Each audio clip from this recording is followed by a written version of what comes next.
네, 안녕하세요. 네네. 네, 치주과 전문의, 네, 배승환 원장입니다. 네, 안녕하세요. 네, 다들 날씨가 너무 추워가지고, 네, 아유, 엄청 오늘 껴입고 왔네요. 병원에서, 지금 병원에서 촬영하고 있거든요. 다들, 아유, 추운데 고생이 많으세요. 오늘은 사실 저희 병원에 오시는 환자분들 대부분 뭐 대부분이라고까지 말씀드릴 정도로 치과 공포증 때문에 걱정 많으신 분들이 많으세요. 어, 사실 치과에서 아픈 게 가장 큰 이제 힘든 점이거든요. 그래서 어떻게 하면 치과 공포증을 좀 이겨낼 수 있을지, 그리고 치과 치료를 아프지 않게 받기 위해서 어떤 방법들을 우리가 사용해서 환자분들이 통증을 느끼지 않게. 사실은 치과는 정말 무서운 곳이라는 인식이 많아요.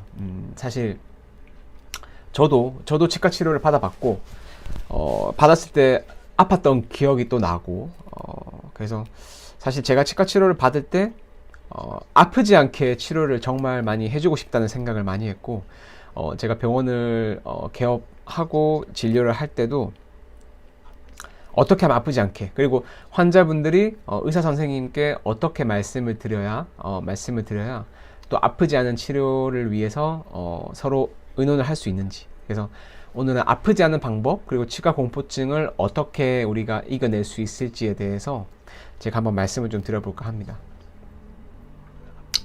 오늘 뭐 말씀드릴 내용은 정말 많은데 어쨌든 안 아프게, 사실 치과에서 가장 중요한 부분 중에 하나죠. 치과 진료비, 그리고 아프지 않은 진료, 이 두 가지가 가장 중요하다고 생각이 듭니다. 그래서 마취가 아픈 이유부터 무통 마취가 어떻게 어떻게 해서 아프지 않게 되는지, 그리고 뭐 등등. 그리고 또 많은 분들이 수면 마취에 대해서도 많이 궁금해 하시거든요. 그래서 수면 마취는 효과가 있는지 뭐 등등에 대해서 한번 말씀을 좀 드려볼게요. 치과 가면은 많이 보는 사진입니다. 저 무서운 저 치과 글러브와, 그리고 저 마취 앰플과 저 마취 기계 많이 보셨을 거예요. 저 한 번은 다 보셨을 거예요. 성인이라면, 치과에 가셨던 분이라면 한 번쯤은 보셨어요. 저 치과 기계, 마취 기계입니다. 정말 무섭죠. 저 바늘 상상만 해도 아마 무서우실 거고, 사실 이렇게 아팠던 경험들이 있게 되면은 치과 공포증이라는 용어가 생긴 이유는 아프기 때문에 이런 치과 공포증이라는 용어가 생기게 됩니다. 그래서 저희 병원에서는 사실 이제 무통 마취기를 많이 사용하게 되고, 또 마취 통증을 최소화하기 위해서 무통 마취기를 사용해서 마취 앰플의 주입 속도를 조절하는 어떤 무통 마취기를 사용을 하는데, 사실은 이 무통 마취기를 사용하지 않더라도 아프지 않게 치료는 가능해요. 하지만 그래도 사용을 해서 조금이라도 통증을 없애는 게 중요하다고 생각이 들고요. 이렇게 이 마취 기계로 찌르게 되면은 정말 너무나 걱정이 되고 무섭습니다. 사실 저희 병원에 오시는 분들 중에서 엄청 많은 분들이 우리 병원 아프지 않냐? 사실 제가 저희 병원 방문자 리뷰에 보면은 안 아프다고 하는 댓글이 많고 리뷰가 많기 때문에 아프지만 않게 해달라고 하는 분들이 진짜 하루에 최소 한 분 이상 무조건 옵니다. 그래서 어떻게 하면 아프지 않게, 그리고 꼭 저희 치과를 오지 않으시더라도 치과에서 원장님하고 대화를 할 때 어떻게 하면 아프지 않게 마취를 할 수 있는지에 대해서 원장님께 어떻게 말씀을 드렸을 때 원장님이 그러면은 조금 덜 아프게 할 수 있게 해드릴게요 하고 할 수 있는지. 그래서 아프면은 치과를 가지를 않게 돼요. 정말 치과는 정말 통증 무서운 부분이기 때문에 오늘 이 부분에 대해서 한번 말씀을 좀 드릴게요. 다들 마취가 아픈 이유가 마취 바늘을 찔러서 아프다고 생각을 합니다. 그런데 마취가 아픈 이유는 마취 바늘 때문에 아픈 게 아니고요. 마취액이 조직으로 퍼지면서 아픈 겁니다. 우리 엉덩이 주사 맞을 때 마취 주사 바늘이 엉덩이에 쏙 들어간 다음에 그때부터 안 아파야 되는데 들어간 이후에 아프죠. 그거는 바로 마취액이 조직으로 퍼지면서 좀 아픈 겁니다. 그래서 마취가 아픈 이유는 마취 바늘이 찔러서 아픈 게 아니라 마취액이 조직 내로 퍼지면서 아프다고 볼 수 있어요. 그래서 마취가 아픈 이유는 마취 바늘 때문이 아니다. 네. 그래서 보시면은 여기 보시면 이제 바늘이 들어가게 되죠. 바늘이 들어가게 되는데 이 오른쪽에 있는 사진은 마취 바늘 딱 들어간 직후, 그리고 왼쪽에 있는 사진은 마취를 한 다음에 마취액이 퍼져서 약간 이 몸이 부은 이런 느낌이 보이죠. 그래서 마취가 아픈 이유는 마취액이 조직 내에서 퍼지기 때문이다. 네, 이런 부분들 꼭 명심해 주시고, 마취가 퍼지는 시간 얼마나 걸리냐? 우리 그 치과에서 마취를 받고 나서 마취 원장님이 잠깐 기다리세요 하고 사라지시는데 마취가 퍼지는 시간은 사실 1, 2분 정도예요. 1, 2분. 그러니까 마취를 하고 나서 한 1, 2분 있다가 치료를 해도 되죠. 다만 사람마다 마취액이 퍼지는 시간이 워낙 다양하고요. 그리고 남자분들이나 뼈가 두꺼운 분들은 마취가 잘 안 됩니다. 그래서 실제로는 5분 이상을 기다리는 것을 추천드리고요. 저 같은 경우는 마취가 안 되는 분들은 10분까지도 기다리긴 합니다. 그래서 마취가 퍼지는 시간을 충분히 가져야 되기 때문에, 여기서 하나 꿀팁을 말씀드리면, 만약에 이제 치과에서 마취를 했습니다. 그리고 나서 원장님이 5분도 안 됐는데 와가지고 자, 치료하겠습니다 라고 하시면, 원장님 좀 한 5분만 더 있다가 해도 될까요? 라고 말씀을 해보세요. 그러면은 한 10분 정도의 그 대기 시간이 있고, 그 시간 동안은 마취액이 잘 퍼집니다. 그래서 마취가 퍼지는 시간을 좀 충분히 가지는 게 중요하다. 그래서 무작정 빨리 치료하는 게 중요한 게 아니라, 마취를 하고 최소 10분 가까이 좀 기다리시는 게 차후에 앞 통증을 덜 발생시키는 방법이다. 그래서 환자분은 꼭 명심해야 될 게, 마취가 퍼지는 시간은 최소 5분 이상은 무조건 기다리셔야 된다. 이거 첫 번째 명심해 주시고요. 자, 보세요. 이 왼쪽 아기 사진과 오른쪽에 있는 이 성인의 사진을 보면, 아기는 지금 치과에 와서 해맑게 웃고 있죠. 이렇게 아기가 치과 치료를 잘 받는 경우가 있는가 하면은, 성인인데도 치과 치료가 무서워서 못 받는 경우가 있어요. 사람마다 다른 거죠.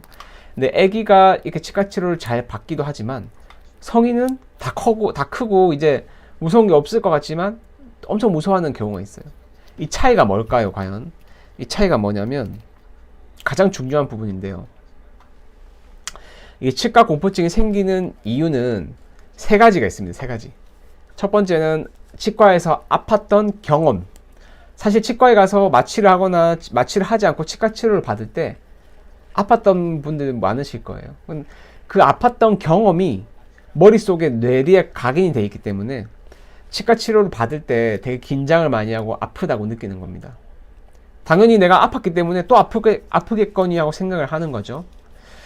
두 번째로는 아프다고 주변에서 많이 들어서 그렇습니다.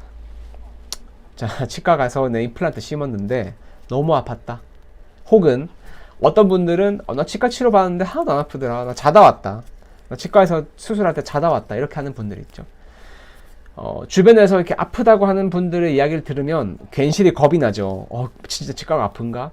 주변에 아프게 치료를 받았던 그런 지인들이 있다면 그 치과는 안 가시는 게 나을 수도 있겠죠. 아프니까.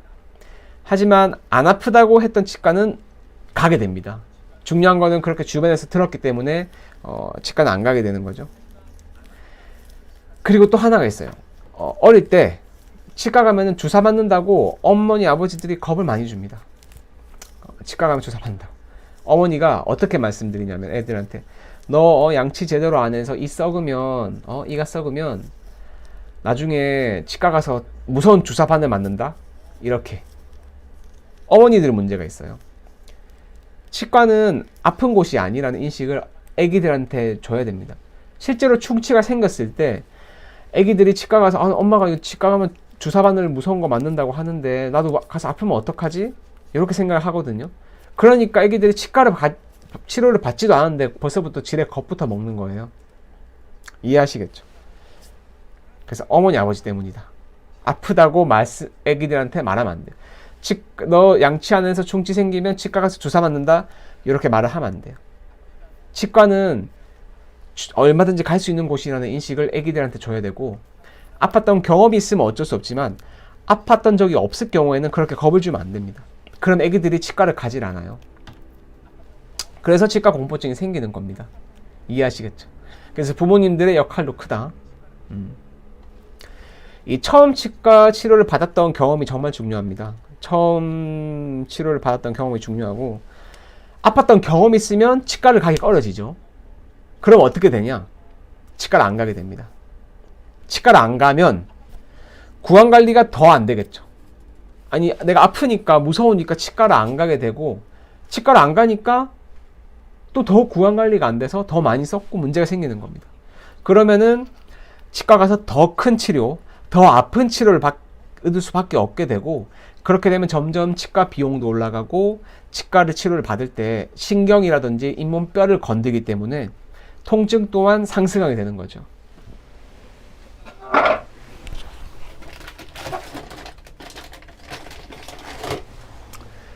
이 원리를 잘 이해하셔야 됩니다. 그래서 치과를 가서 아팠다? 그럼 치과를 안 가게 되고, 안 가니까 신경치료 받다 안 가고, 종치치료 받다 안 가고, 구강관리가 안 되니까 결국 더 큰 치료를 하게 되고, 그러다 보니까 더 아픈 치료, 점점 치과 비용 올라가고 통증도 상승하게 되는 거죠. 이해하시겠죠? 그러니까 중요한 거는 안 아파야 된다는 거죠. 환자분 책임이 아닙니다. 이거는 저희의 책임이에요. 의사들의 책임입니다. 안 아프게 만들어 드려야 환자분이 치과를 더 많이 가게 되는 거죠. 그죠? 그러니까 치료를 받았는데 너무 아팠다? 그 치과는 안 가시고 다른 안 아픈 치과, 물론 저희 치과로 오시면은 좋지만 환자분들이 안 아픈 치과를 구분할 수 있는 방법이 없어요. 사실은 주변에 지인들이 했던 말을 들어서 가는 수밖에 없죠. 그래서 주변에 이제 잘 알아보시고 하여튼 안 아프게 하는 치과로 가시는 게 중요하다. 이건 저희의 책임입니다. 자, 그래서 첫 치과 치료가 아프지 않으면 다음 내원이 겁나지 않고요. 그럼 치과 치료를 꾸준히 받게 돼서 치과 공포증을 극복하게 되는 원리입니다. 그래서 어머니들이 치과 치료를 아프다고 애들한테 겁주지 마시고, 또 저희 병원으로 오셔서 치과 치료 안 아프게 받으면 계속해서 자주 오는 거죠. 물론 저희 병원 말고도 안 아프게 하는 병원들도 많긴 합니다. 그래서 치과 치료를 아프지 않게 하는 팁들을 제가 알려드릴 테니까 치과 가셔서 원장님하고 상의를 한번 해보세요. 물론 저희 병원에서는 대부분 하는 진료지만 안 하는 원장님들도 계시기 때문에 치과 치료를 이렇게 아프지 않게 할 수 있구나. 물론 이 영상을 치과 원장님들이 보시면 또 도움이 되겠지만, 환자분들도 알고 계시면 치과에 가셔서 원장님께 말씀드릴 수가 있는 겁니다. 피부과를 다녀보신 분들은 한 번쯤 해보셨을 수도 있는 이 도포마취. 이분은 이제 피부에다가 이렇게 도포마취를 한 거예요. 피부에다가 하얗게 엠드나 같은 도포마취제가 있습니다. 그래서 점을 빼거나 레이저 점을 빼거나 혹은 피부에 있는 이 주근깨 제거를 하거나 제모를 하거나 그럴 때는 이 얼굴 전체에 주사 바늘을 꽂을 수가 없기 때문에 이렇게 도포마취를 많이 하게 돼요. 근데 이제 이게 피부에도 적용이 되지만 구강 내에도 적용이 됩니다. 이 구강 내에도 도포마취를 했을 때 어떤 효과가 있냐면, 주사 바늘이 들어가는 그 순간의 통증을 없앨 수 있어요. 주사 바늘이 들어가서 주사액을 쏠 때 아프지, 바늘이 들어가는 그 순간 따끔하거든요. 근데 그 통증을 없앨 수 있어요. 이 도포마취를 통해서. 그래서 환자분들이 치과에 가셔서 원장님 저 도포마취 해주시면 안 될까요? 하고 물어보시면 해주실 거예요. 저도 저희 병원은 거진 도포마취를 많이 하는데, 너무너무 바쁠 때, 정말 너무 바쁘면 저 도포마취를 못할 때가 있거든요. 그래도 환자분들이 저한테 도포마취 해주시면 안 될까요? 하면은 저는 꼭 해드립니다. 물론 바늘이 들어가는 것조차도 최대한 안 아프게 가능하지만, 이렇게 구강 내에도 도포마취를 하게 되면은 바늘이 들어가는 그 순간조차도 통증이 없어요. 이해하시겠죠? 바늘이 들어가는 그 순간에도 통증을 없애기 위해서 도포마취를 구강 내에 할 수 있습니다. 그 종류가 어떤 것들이 있냐면요, 이렇게 생긴 것들. 아마 치과에서 봤던 분들도 있을 수 있어요. 봤던 분들이 있을 수 있는데, 이렇게 스프레이로 뿌리는 형태가 있고요. 그리고 바르는 형태가 있어요. 사실 애기들은 거진 이렇게 도포 마취를 꼭 해줍니다. 그래야 아프지 않아요. 애기들 치아 뽑을 때도 그냥 뽑으면 아프고요. 도포 마취만 해도 발치할 때 거의 안 아픕니다. 마취를 하기 전에 도포 마취를 해야 잇몸이 주사 바늘이 들어가는 그 순간의 통증을 최소한으로 할 수 있어요. 이해하시겠죠? 이 질문이 하나 들어와서 제가 말씀을 드리면, 도포 마취랑 주사 마취랑 효과가 똑같냐라고 물어보셨는데 효과는 다릅니다. 도포 마취는 표면만 마취하는 거고요. 주사 마취는 표면이 아니라 실제 안에 있는 잇몸뼈를 마취하는 거기 때문에 도포 마취로는 잇몸뼈가 마취는 안 됩니다. 그 점은 아셔야 됩니다. 그래서 도포 마취를 하게 되면 주사 바늘이 들어가는 그 순간의 통증을 없앨 수 있다. 그래서 꼭 치과 가시면 도포 마취 해달라고 말씀하세요. 그럼 환자분들이 그렇게 말씀하셔야 원장님들이 더 챙겨줍니다. 환자분들도 같이 노력을 해야지 안 아픕니다. 저희 안 아프게 하는 거는 저의 능력이지만 환자분들도 같이 원장님과 호흡을 해서 아프지 않게 해달라, 도포 마취를 해달라고 해야 아프지 않아요. 이해하시겠죠? 그래서 이 부분이 첫 번째고요. 두 번째 방법이 또 있어요. 도포 마취보다 조금 더 마취를 많이 할 수 있는 방법 중에 하나인데 가글 마취입니다. 이제 위내시경 할 때도 사용하는 방법이죠. 이제 해봤던 위내시경 할 때 이것도 뭐 내과에서 하는 원장님이 있고 안 하시는 원장님이 있겠죠. 그래서 이 해피카인이라는 국소 마취제인데 이걸로 가글 마취를 하면은 입안 전체가 가볍게 마취가 됩니다. 그래서 위내시경 할 때 그 기구가 들어가는 그 느낌과 통증을 없앨 수 있어요. 근데 이걸 또 안 하는 병원도 많습니다. 내과도. 그래서 만약에 마찬가지로 위내시경을 하는데 수면으로 안 한다. 그러면은 가글 마취 좀 해달라고 하시면 조금 도움이 됩니다. 너무 바쁘면 안 해줄 수 있거든요. 그 내과에서도. 그래서 물어보시면 돼요. 나 위내시경 할 때 혹시 가글 마취도 가능한가요? 물론 병원에서 없는 병원도 있겠죠. 그럼 어쩔 수 없지만 기본적으로는 가글 마취를 하면 도움이 되고, 두 번째로 치과에서 그럼 가글 마취는 언제 도움이 되느냐? 이건 위내시경 할 때 도움되는 거. 자, 치과에서 이런 거 한번 해보셨을 거예요. 저 본 뜨는 거. 분명히 한 번은 다 해봤을 겁니다. 저 어떤 그 냄새, 약간 치약 냄새 비슷한 뭔가가 이게 입 내로 확 들어가면은 엄청 불쾌한 느낌이 들죠. 저렇게 저런 본을 뜰 때. 그냥 저건 안 할 수는 없거든요. 요새는 이제 3D 기계가 나와서 본을 안 뜨고 하기도 하지만 기본적으로 본을 뜨는 그런 작업들은 사실 치과에서 없어지기는 쉽지 않은 그런 과정이기 때문에 저런 거를 넣을 때 이게 구토 반사 때문에 이렇게 구역질이 납니다. 저도 어릴 때 치과 가서 저런 거 했던 기억이 나는데 많이 힘들었던 기억이 나요. 그래서 가글 마취를 하게 되면 저렇게 본을 뜰 때나 스케일링을 받을 때도 구역질이 덜 납니다. 그래서 가글 마취도 도움이 되고요. 또 세 번째 팁입니다. 저희 병원에서는 안심인형을 쓰거든요. 안심인형. 그래서 마취를 하고 나서 치과 치료를 받거나 마취를 할 때도 우리가 저걸 꽉 쥐고 있으면 이 손에 자극이 가해지기 때문에 손으로 이 집중이 가게 돼요. 그래서 통증을 조금 분산시켜준다. 이 뇌에서 받아들인 통증을 손으로 좀 자극을 가해진다. 이렇게 생각하시면 돼요. 환자분들이 이것 때문에 긴장 많이 하시기 때문에 저런 인형 같은 것도 병원에 없다면 달라고 해서 꽉 쥐고 있으면 조금 긴장이 덜 됩니다. 우리 허벅지 꼬집을 수는 없잖아요. 그래서 저런 인형 같은 것도 이용을 하시면 좀 도움이 된다. 무작정 마취할 때 힘만 주고 이렇게 막 힘만 주시면 몸살만 나요. 그래서 저런 인형 같은 것들도 병원에 환자분들이 같이 원장님께 말씀을 해주셔야 돼요. 원장님 도포 마취 해주시면 안 될까요? 뭐 가글 마취 해주시면 안 될까요? 혹시 안심인형 같은 건 없나요?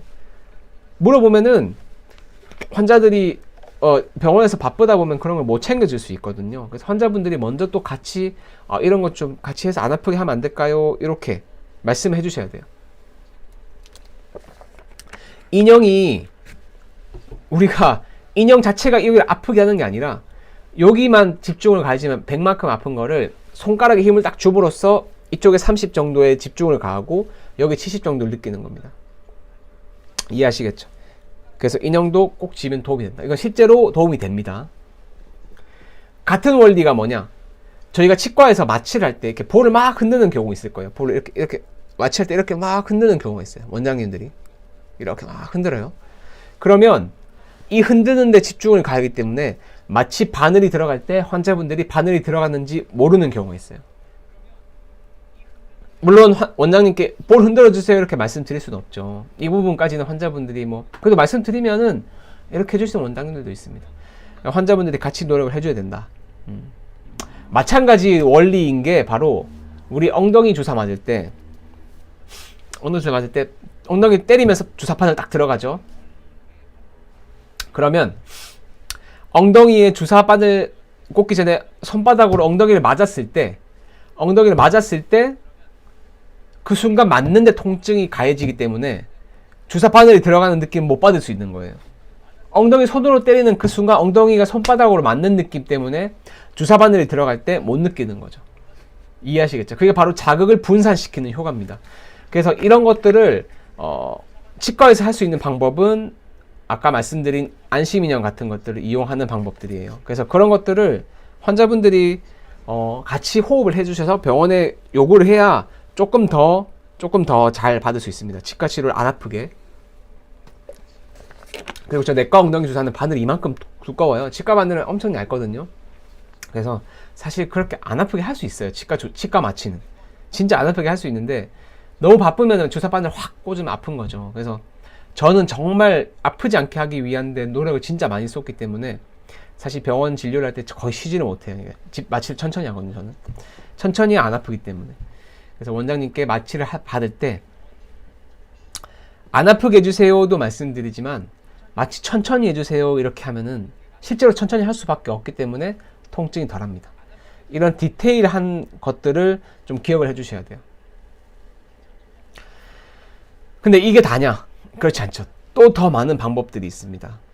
저희 병원에서는 다 이 사소한 것들을 하나하나를 다 지켜서 통증을 거의 없게 만드는 데 노력을 하는데 그 중 하나가 바로 마취 앰플을 따뜻하게 만드는 방법이에요.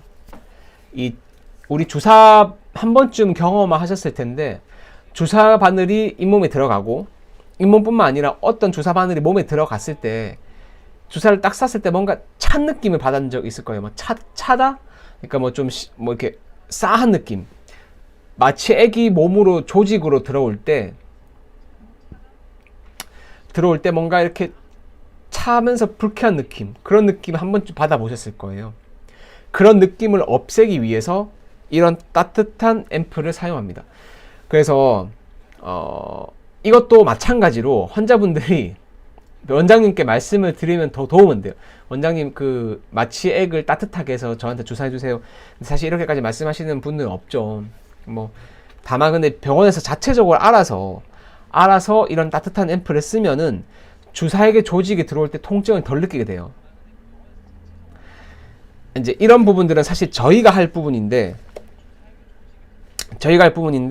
뭐 환자분들이 챙기면 더 좋죠. 왜냐면은 안 챙기는 원장님들이 많기 때문에. 그래서 체온과 유사한 그 마취액을 사용하게 되면은 주사액의 조직이 들어올 때 통증을 덜 느끼게 됩니다. 정말 이 사소한 부분들인데 이런 것들이 쌓여서 통증을 안 느끼게 되는 거예요. 요 따뜻한 앰플을 씀으로써 주사 바늘이 조직으로 주사액이 들어올 때 체온과 유사하기 때문에 싸한 느낌이 안 들어요. 그래서 이거 정말 중요한 부분이고 이렇게 하는 치과들이 있긴 있습니다. 뭐 저희 치과를 비롯해서 있긴 있는데 이렇게까지 해주시는 원장님들은 정말 섬세하신 원장님들이죠. 그래서 이런 것들은 정말 중요한 부분이고 환자분들도 아시면은 치과에 가셔서 말씀을 하시면 조금 도움이 될 거예요. 그래서 무통 마취. 자, 이런 기계를 본 적이 혹시 치과에서 있으시다면 치과에 치료를 받으는데 이런 기계를 본 적이 있다. 만약에 그럼 그 원장님은 마취를 안 아프게 하려고 노력을 하시는 원장님 중에 한 분입니다. 이런 무통 마취 기계를 사용하신다면은 그 원장님은 환자분들을 아프지 않게 하기 위해서 좀 노력을 한다. 이렇게 생각하시면 되고 저희 병원에서 사용하는 마취기예요. 저희 병원에서는 좀 200만 원이 넘는 비싼 마취 기계를 써요. 그러면 이 마취 기계가 200만 원이 넘는 효과가 있느냐? 효과는 있죠. 근데 그 원리가 어마어마하냐? 그렇지는 않습니다. 그 원리는 뭐냐면 이 무통 마취라는 게 특별한 게 아니에요. 아프지 않게 하는 방법 중에 정말 중요한 부분은 얇은 바늘을 이용해서 마취액을 천천히 넣기만 하면 돼요. 근데 무통 마취 기계는 바늘 자체가 얇아요. 일반 마취하는 것보다 얇게 나옵니다. 그래서 바늘이 얇고, 그리고 마취액이 천천히 들어가요. 사람 손으로 누르면 엄청 아프겠죠. 근데 사람 손으로도 천천히 놓을 수가 있어요. 근데 사람이라는 게 나도 모르게 힘을 확 줄 수가 있는 거죠. 또 바쁘면 확 줄 수밖에 없는데, 이 무통 마취 기계를 사용하게 되면 내가 손으로 조절할 수 있는 게 아니라 기계 자체가 속도를 조절하기 때문에 마취액이 천천히 들어갈 수밖에 없습니다. 그래서 얇은 바늘을 이용해서 천천히 마취액을 주입을 하면은 그게 바로 무통 마취다. 사람 손이 아닌 무통 마취 기계가 속도를 조절하기 때문에 섬세하다라고 볼 수 있어요. 이해하시겠죠? 그렇게 생각을 하시면 됩니다. 그래서 뭐 이런 부분들, 섬세한 부분들 좀 체크해 주시고, 이런 기계를 치과에서 본 적이 있다. 내가 다니는 치과에서 이런 기계를 사용한다. 이 병원은 무통 마취 기계를 사용하는구나. 그러면 좀 덜 아프게 할 수 이걸 사용을 하면 진짜 안 아프게 할 수 있어요. 근데 이제 아까 말씀드린 그런 디테일한 도포 마취라든지, 뭐 아까 말씀드린 그 마취 바늘 천천히 꽂은 천천히 주입을 한다든지, 이런 디테일한 부분들, 따뜻한 앰플을 사용한다든지, 이런 디테일한 부분들을 다 지키면서 무통 마취 기계까지 사용한다? 그럼 정말 안 아프게 할 수 있어요. 진짜 마취를 한 거 맞나요? 라고까지 말씀 듣는 경우가 정말 허다하거든요. 저희 병원에서는. 그만큼 아프지 않게 할 수 있습니다. 왜냐하면 치과 마취 바늘은 정말 얇거든요. 마취액을 아주 천천히 마취액을 주입해야지 아프지 않습니다. 정말 중요한 부분이고, 환자분들이 그래서 중요한 건 환자분들이 그러면 아니 내가 뭐 닥터베 치과를 갈 것도 아닌데 뭐 어쩌라고 나 뭐 다니는 치과 있는데 지금 이제 와서 뭐 이렇게 하면 뭐 너희 병원 오라는 거야? 이럴 뜻이 아니고, 환자분들이 지금 다니는 치과를 가셔서 원장님께 마취를 할 때 마취를 천천히 해주세요 라고 꼭 말씀을 드려야 돼요. 진짜 중요한 부분.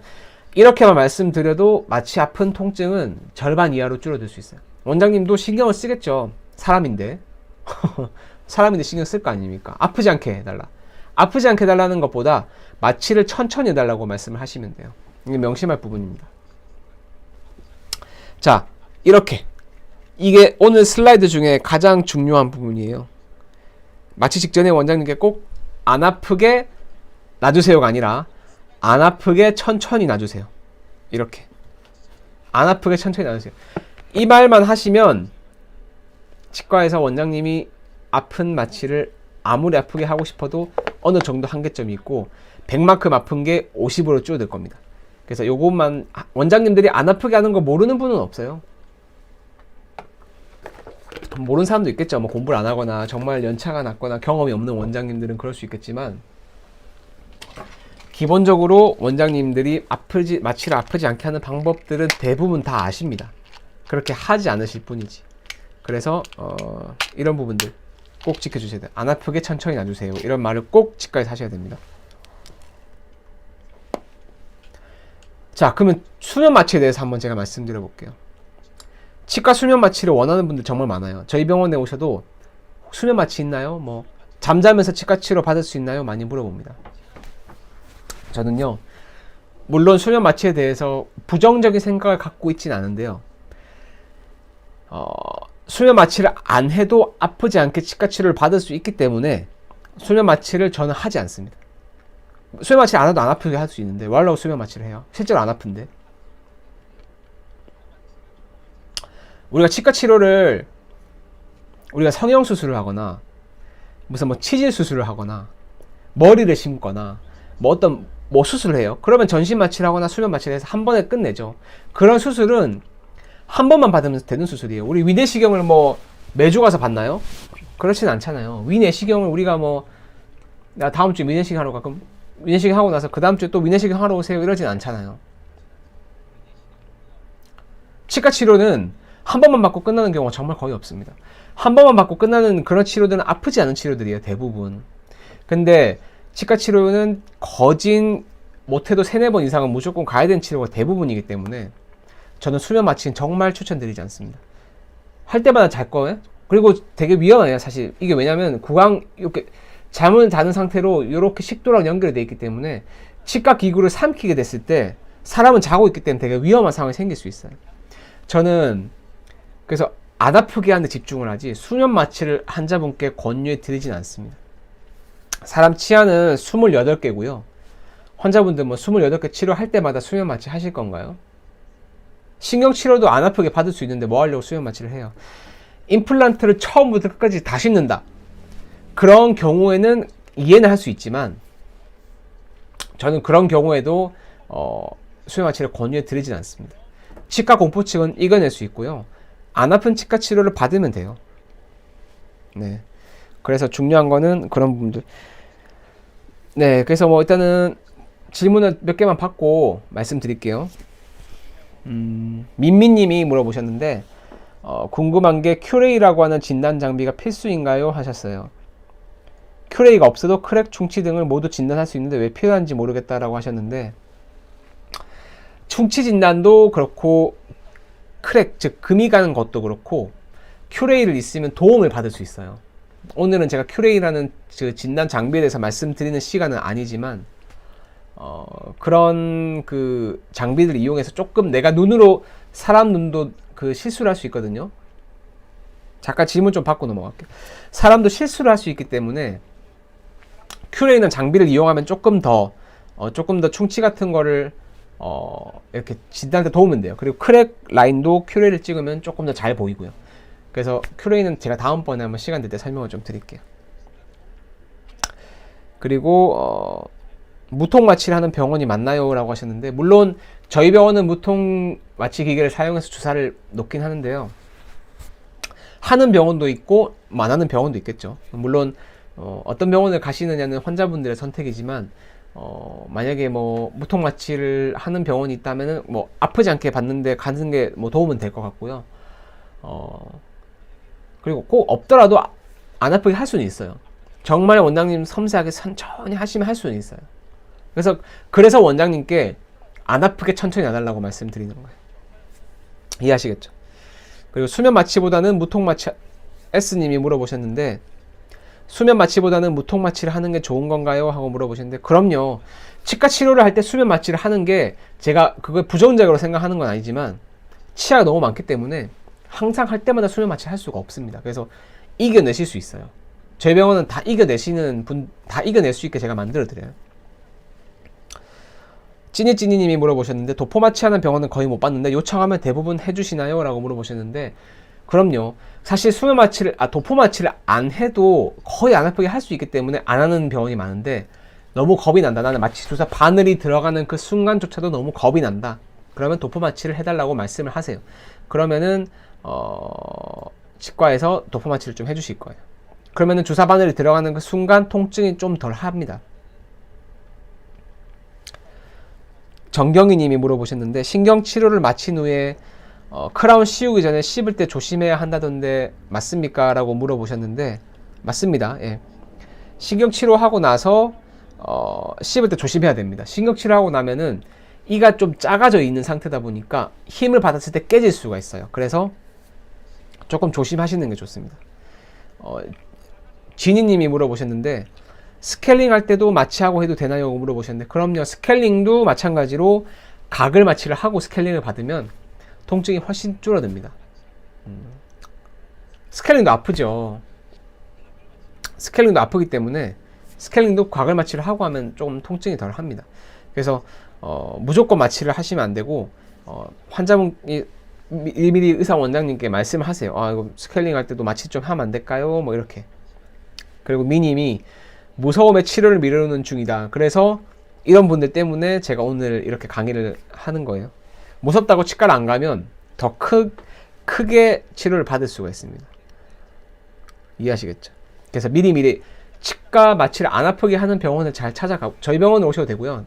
저희 병원이 뭐 멀시다면 다른 병원을 가셔서 마취를 아프지 않게 받는 걸 좀 추천드릴게요.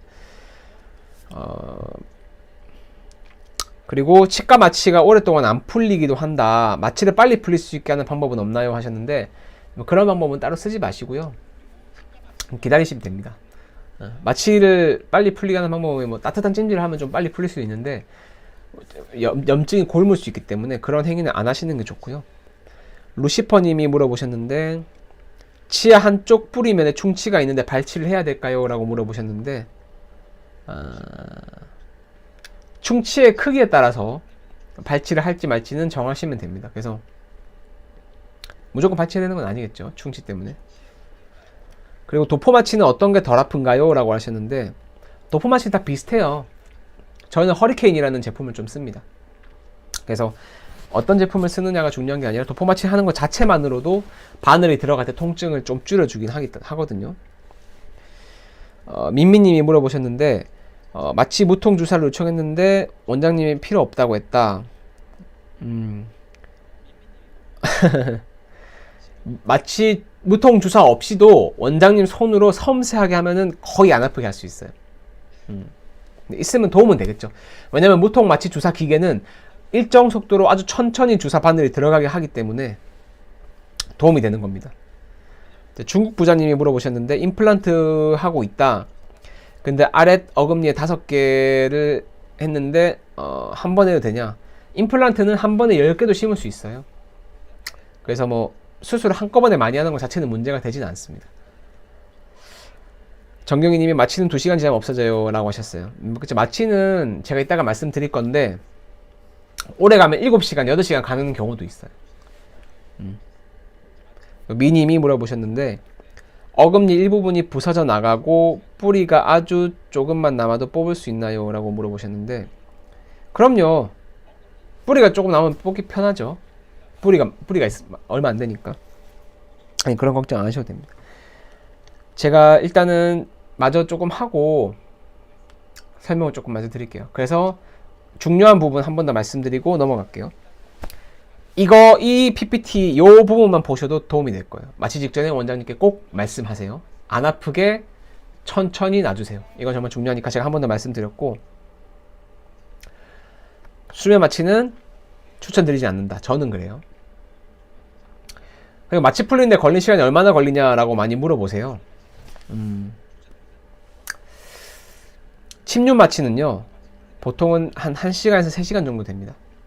간단하게 마취하고. 근데 전달 마취라고 해서 좀 깊게 마취하는 경우는 5시간 넘게 가는 경우도 있어요. 그래서 보통 치과 치료를 받고 나서 다음날 아침에 일어났는데도 마취가 돼 있다?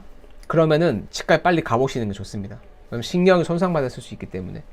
대개는 전날 받고 다음날 갔을 때는 마취가 거의 다 풀려 있어요. 네, 그래서 그거 꼭 기억해 주시고, 주의사항이 있어요. 마취를 안 아프게 하는 것도 중요한데요. 마취 풀린 다음에 어떻게 해야 되냐. 우리 마취를 하면요 어떤 느낌이 드냐면 여기가 퉁퉁 부은 느낌이 들어요. 감각이 없는데 여기가 이렇게 부어 있는 듯한 느낌이 들어요. 이거 뭐 잘못된 거 아닌가? 그래서 입술을 씹고 혀를 씹고 이렇게 막 안 아프니까 씹어도 안 아프거든요. 그래서 혀를 씹고 볼을 씹는데 그러다가 궤양이 생기고 문제가 생길 수 있어요. 특히 애기들은 마취하고 나서 혀 씹지 말라고 꼭 하셔야 되고요. 그리고 볼도 씹지 말라, 입술도 씹지 말라고 정말 옆에서 계속 해야 돼. 애기들 습관적으로 자기도 모르게 이렇게 혀를 씹고 볼을 씹어요.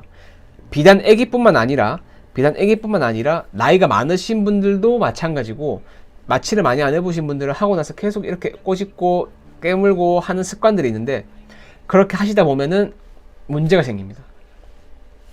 조심하셔야 돼요. 그래서 아기를 가지신 부모님들은 절대로 마취하고 나서 아기들한테 씹지 말라고 꼭 권유를 해야 되고요. 마취를 안 아프게 하는 것도 중요하지만 마취 풀리고 나서도 이런 주의사항들을 잘 지키셔야 된다. 저희 병원 리뷰 좀 자랑을 좀 하려고 제가 갖고 왔거든요. 진짜 정말 이거 제 찐 리뷰예요. 찐 리뷰. 마취를 했는데 아무 느낌 없이 안 아팠다. 정말로 이렇게 안 아프게 할 수 있어요.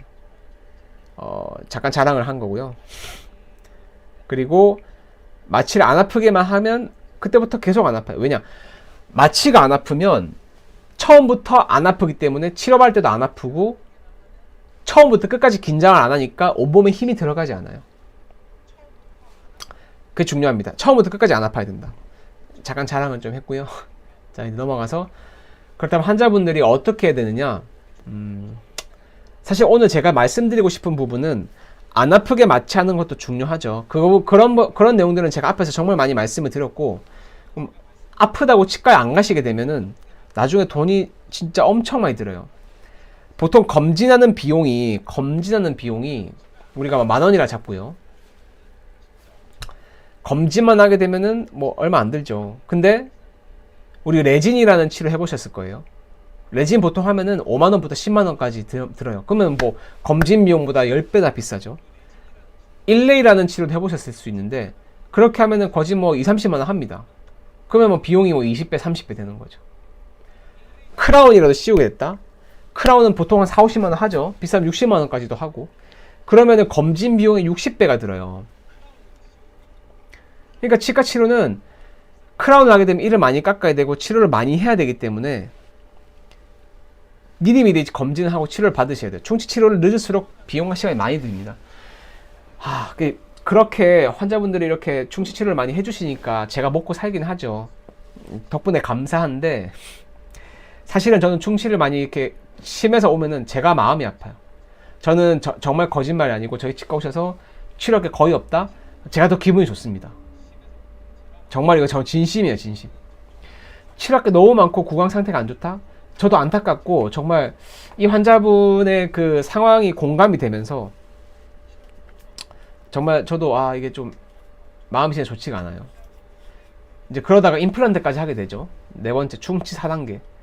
이를 빼게 되면은, 오늘 이제 중국 부자님이 임플란트를 이제 많이 심으시는 것 같은데 비용 많이 들잖아요. 몇백만원 들잖아요.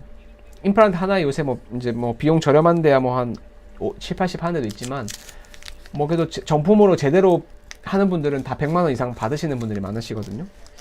그럼 100만원 이상 받게 되면은 비용이 100만원이 넘잖아요. 그럼 3개만 씹으면 300만원인데 비용이 아깝잖아요. 그죠? 그리고 이제 그게 다가 아니죠. 뼈 이식도 해야 되고 교정도 해야 되고 비용이 엄청 많이 됩니다. 그래서 충치 치료는 늦을수록 시간과 비용이 많이 들기 때문에 미리 하시고, 아프시면 안 아픈 치과를 빨리 아프다고 치과를 안 가면 안 되고 안 아픈 치과를 찾아가셔야 돼요. 제가 오늘 마취에 대해서 좀 많이 말씀드렸고, 마취를 잘 하면은 사실 아프지 않죠. 그러면 환자분들이 치과도 자주 가게 됩니다. 그러면 또 치과 치료도 잘 받게 되고 충치도 비용을 절약할 수 있죠. 안 아프게 하는 치료는 사실 저의 몫이기 때문에, 물론 저는 최선을 다하겠지만 지금 저희 치과를 다 오실 수는 없기 때문에 다니신 치과에 가시면 안 아프게 해달라고 부탁을 잘 해주시면 돼요. 제가 질문 조금만 받고요. 마무리 좀 할게요.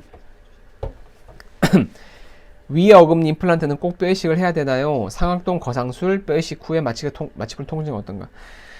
상악동 거상술을 하는 임플란트를 심는 경우에는 통증이 별로 없어요. 거의 없기 때문에 걱정 안 하셔도 됩니다. 물론 뼈이식은 해야 될 수 있어요. 상악동 거상이라는 것 자체가 뼈이식을 하는 거기 때문에 뼈이식을 좀 해야 될 수 있고, 민민님이 말씀하셨는데 수술 전에 많이 걱정해서 마취도 안 아팠는데 수술 끝나고가 힘들다. 마취하고 나면 조금 불편할 수도 있죠. 네, 그럴 수는 있습니다. 마취하고 나서는 이제 약을 잘 드셔야 됩니다. 그래서 중국 부전 1,500만원. 그쵸, 치과 비용 비싸요. 네, 비싼데 그만큼 또 이제 치과 원장님들이 이제 에너지를 많이 쓰고 하는 힘든 일이기 때문에 비용이 좀 비싸도 어쩔 수가 없고, 그만큼 또 잘 치료해 주시기를 기대를 해야죠. 미님이 물어보셨는데 뼈이식을 반드시 해야 되나요? 라고 물어보셨는데, 뼈이식은 안 할 수 있으면 안 하는 게 좋습니다. 저는 근데 필요하면 꼭 해야죠. 포텐자님이 물어보셨는데 당이 들어간 음식만 안 먹으면 충치 생길 일이 없나요? 라고 하셨는데, 그렇지는 않습니다. 예를 들어서 당은 없어도 우리가 이제 예를 들면 어떤 음식을 먹었잖아요. 근데 그 음식이 분해되면서 당으로 바뀌는 경우가 있어요. 그래서 모든 음식들은 이 사이에 끼면서 충치가 생길 염려가 있다. 그 충치가 생기는 거는 그 음식물 때문에 생기는 게 아니고요. 단 음식을 먹었을 때 그 단 성분을 좋아하는 충치 세균이 있어요. 그 충치 세균이 그 단 성분의 그 영양분 음식물 찌꺼기를 먹으면서 치아를 갉아먹는 거예요. 그러니까 우리가 충치가 생기는 원인은 음식 때문에 생기는 게 아니라 음식물이 들어갔을 때 그 음식물을 좋아하는 충치 세균이 자라게 됩니다. 그러면 그 충치 세균이 많아지니까 충치가 생기는 거예요. 그 중요한 거는 먹고 나서 양치를 빨리빨리 잘 해주시면 돼요. 정경희 님이 임플란트 고혈압 환자도 해도 괜찮나요? 고혈압 환자도 해도 되죠. 근데 이제 아스피린이나 아파린 뭐 항응고제 성분이 있는 약을 드신다면은 뭐 의사와 상의하에 피가 많이 날 수 있기 때문에 끊고 하시는 게 좋을 수 있고요.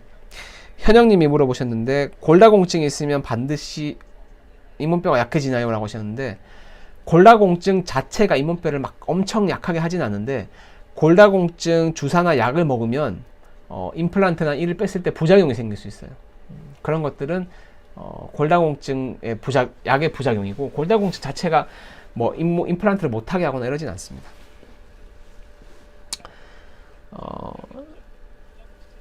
그리고 좋습니다. 그리고 이제 민미님은 이제 뭐 잇몸 이식을 하셨군요. 입천장이 좀 불편할 수 있습니다. 약 잘 챙겨 드셔야 돼요.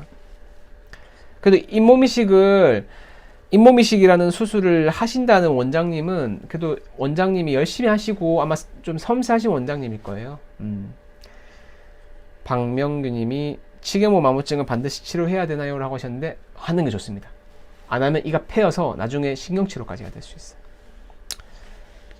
그리고 포텐자님이 금리 은리 하는 분들이 없는 것 같은데 임플란트가 대세라서 그런가? 금리는 보기가 안 좋아서 잘 안 하죠. 요새는 지르코니아라고 흰색 재료로 많이 하기 때문에. 근데 금리를 뭐 하는 경우도 있고요. 요새는 이제 하얀 색깔 도자기가 많이 성분이 잘 나와서 금리를 잘 안 하는 거죠. 루시퍼님이 크라운에 미세하게 금이 가 있는데 빨리 다시 해야 되나요? 라고 하셨는데 크라운이 미세하게 금이 가 있다고 빨리 해야 되는 건 아니고요. 크라운에 금이 갔다? 크라운이 뭐 금이 갔으면 이제 치아에 금이 가면은 뭐 하는 게 좋고 크라운이 이제 금이 가서 이렇게 깨졌을 때는 다시 해야 되고요. 미세한 금 같은 거는 뭐 의사 선생님과 상의를 한번 해보세요. 직접 봐야지 알기 때문에. 제가 질문은 3개만 딱 더 받고 오늘 마무리 할게요. 진희님이 물어보셨는데 임플란트가 싸다고 좋은 게 아닌가 보네요 라고 하셨는데 그럼요. 근데 임플란트가 싸다고 그 병원이 안 좋다라고 뭐 말씀을 드리기는 좀 애매하고요. 너무 쌀 경우에는 의심을 해볼 수 있어요. 왜냐하면 임플란트라는 게 이제 정품을 사용하게 되면은 기본적으로 들어가는 비용 자체가 꽤 들어가요. 거진 한 30만 원 이상 들어가게 되고 거기다 AS까지도 해야 되죠. 수술 준비하고 뭐 이게 우리 기계 사용하고 하는 비용 자체이기 때문에 하나에 뭐 40만 원, 50만 원 하는 병원들은 정품을 사용할 수도 있지만 안 사용할 가능성도 꽤 높고요. 그리고 이제 의사 선생님이 자주 바뀐다? 그러면은 그런 병원은 조금 안 가시는 게 나을 수 있겠죠. 근데 뭐 싸다고 안 좋다 이런 개념이 아니라 싸면은 그럴 가능성이 조금 있다라고 생각하시면 되고요. 박선번님이 8세 손녀 이빨이 에나멜에 불규칙하다 치료가 되나요? 에나멜이 불규칙하다는 경우는 아마 탈해가 된 것 같아요. 불소도 발라주고 하면 괜찮습니다. 신발끈님이 치약은 치약마다 질적인 차이가 있나요? 하셨는데 거진 비슷해요. 거의 성분이 90% 비슷한데 미세한 성분들 차이로 시린 치약이 있고 뭐 충치 치약이 있고 이렇게 나눠지는 거예요. 근데 거의 비슷하니까 큰 차이는 없습니다. 임플란트 가격이 치과마다 천차만별인데 재료의 차이인가요? 재료의 차이일 수도 있고요. 에이스 기간 차이, 그리고 원장님들이 정품을 쓰느냐, 그리고 뭐 일회용 제품들을 많이 써서 환자분에게 좀 소독된 기구를 많이 사용하고 좋은 기구를 사용하면은 비용이 조금 올라갈 수 있겠죠. 네, 그리고 마지막 미님이 위니 임플란트를 할 때 반드시 빼식을 하나요? 하셨는데 안 하는 경우도 있고 하는 경우도 있어요. 그런 거는 직접 엑스레이 촬영을 해서 확인을 하셔야 됩니다. 자, 오늘 이제 6시 50분이 돼서 오늘 여기까지 할 거고요. 제가 또 다음 달에 와서 좋은 강의 내용으로 또 말씀을 좀 드릴게요. 오늘 질문도 많이 해주시고 날씨가 추워서 다들 감기 조심하시고, 네, 그리고 그 토요일 날 바쁘실 텐데 다 들어주셔서 너무 감사합니다. 자, 다들 새해 복 많이 받으시고 다음 달에 또 제가 좋은 내용을 가지고 또 찾아오겠습니다. 다들 고생 많으셨고요. 좋은 하루 되세요. 감사합니다.